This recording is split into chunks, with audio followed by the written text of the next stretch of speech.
हर हर महादेव आप सभी को।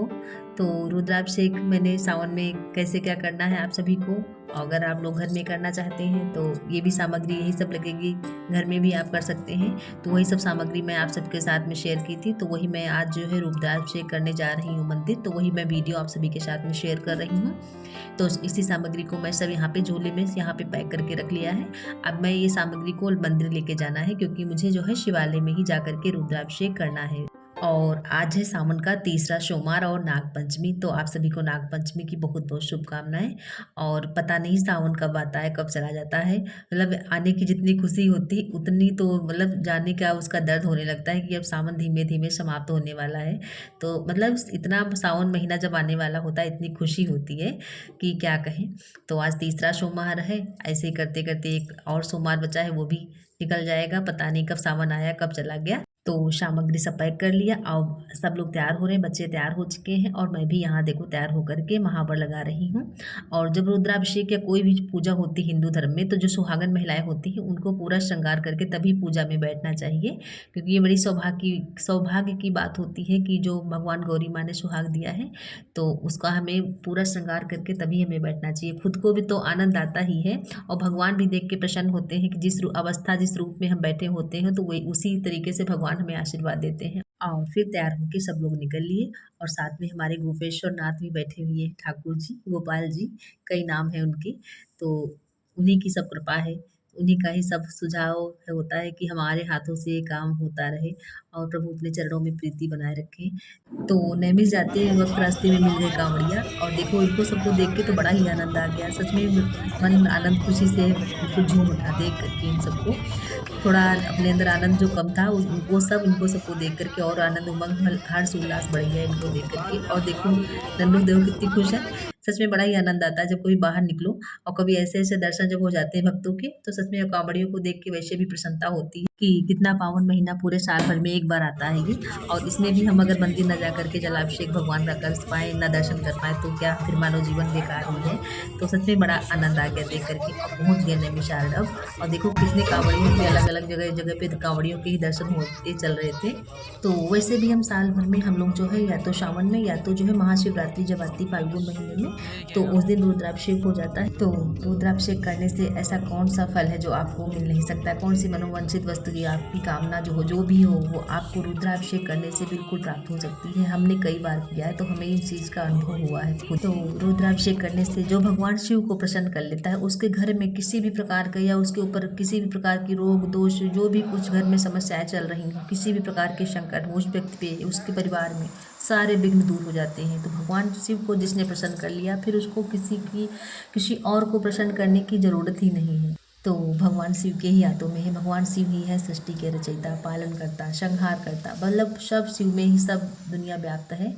तो शिव की पूजा के बिन कोई भी पूजा शिव की पूजा के बगैर अधूरी है। तो शिव की पूजा अगर आपने कर ली तो सभी देवी देवताओं की पूजा का फल मिलता है।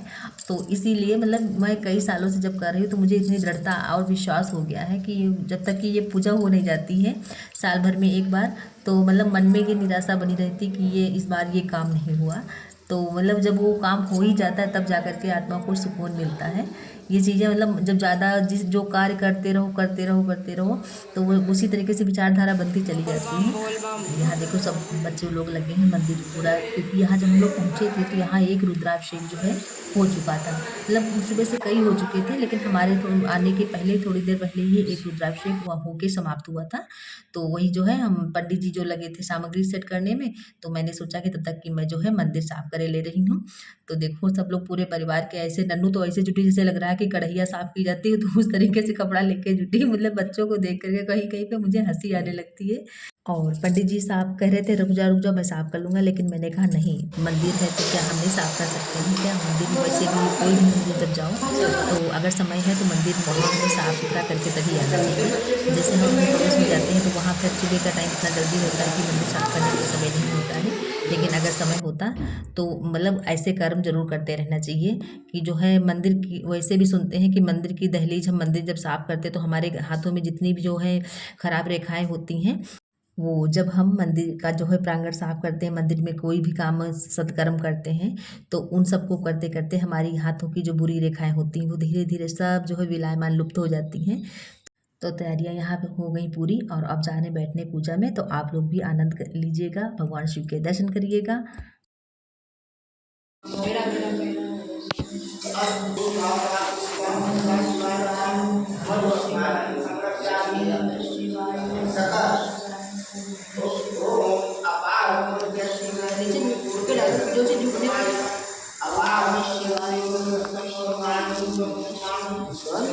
हमें नहीं लगाना है। हाथ लगा लो, हाथ लगा लगा हाथ बिल्कुल लगा। पापा के अब हाँ करो प्रत्युष करो। देखिए शॉर्ट शॉर्ट हाथों से आप भी करो। पर लड़कियां नहीं लगाती हैं। करती है बेटा। तुम पापा भी ऐसा नहीं कर ले। इसी भी देख लगाओ बेटा। दूर रहो बेटा, दूर रहो, गलत बात।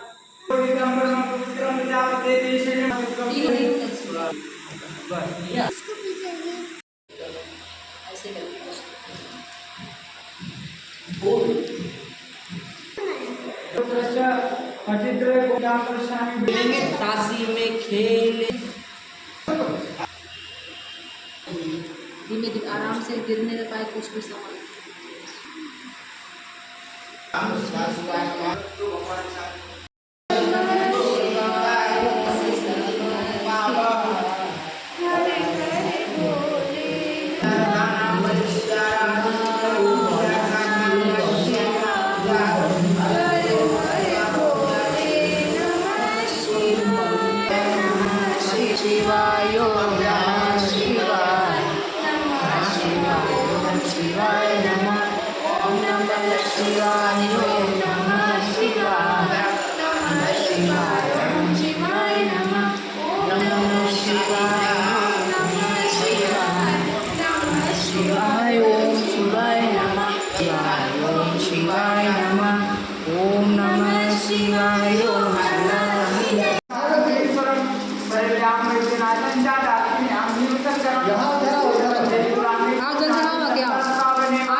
एक लोटा ला हमको भी दे देना, मुझे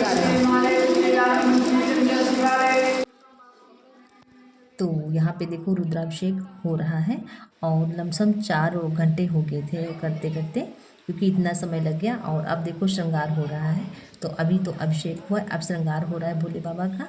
और फूल तो खैर मिल गए थे आसानी से, लेकिन बेलपत्र थोड़ा कम थे। लेकिन कोई बात नहीं, श्रृंगार भोले बाबा को मतलब पसंद आया, अच्छा लग रहा था देखने थे कि श्रृंगार अच्छा है। जो अपने मन को अच्छा लग जाए समझ लो भगवान को अच्छा लग गया है। मतलब जो चीज़ खुद को अच्छी लगी, चाहे टेस्ट हो या कोई श्रृंगार का सामान हो, जो खुद की आत्मा को पसंद आ गई वही भगवान को पसंद होती है। तो अब यहाँ पे देखो श्रृंगार भोले बाबा का हो रहा है और सच बड़ा अच्छा लग रहा है। श्रृंगार करती हूँ तो वैसे भी बड़ा अच्छा लगता है भोलेनाथ का।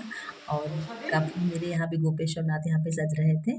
और यहाँ पे देखो अब आरती की तैयारी हो रही है। अब श्रृंगार आप लोग भी दर्शन करिएगा। और यहाँ पे अब आरती की तैयारी हो रही है।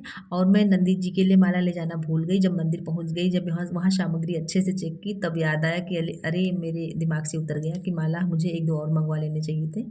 तो वैसे भी भगवान शिव की पूजा में कितनी भी कोशिश करो, कभी आप पूरी सामग्री को आप पूर्ण कर ही नहीं पाओगे। भगवान शिव की पूजा में एक बार नहीं कई बार ये देखा है कि सामग्री पूर्ण नहीं हो पाती है।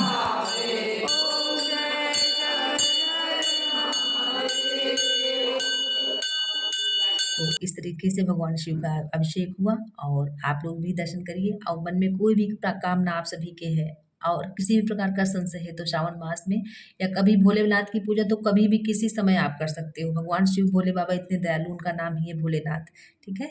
तो आप कर सकते हैं। और भोले आपके घर में परिवार में कोई भी संकट, विघ्न बाधा, रोग बाधा कुछ भी हो तो आप भोले बाबा को प्रसन्न करिए, क्योंकि भगवान का भोलेनाथ ही नाम है।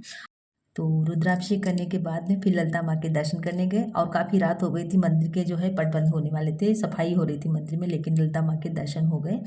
और काफ़ी टाइम हो गया था, लमसम 9 या 10 बजने वाला था, इतना टाइम हो गया था। और कैसा लगा ब्लॉग आप सभी को, कैसे लगे पूजा भोले बाबा की, आप सभी लोग कमेंट करके बताना। भोले बाबा गौरी मैया सभी का जीवन खुशियों से भरा रखें, सभी का दाम्पत्य जीवन कुशल मंगल बनाए रखें। सभी को हर हर महादेव।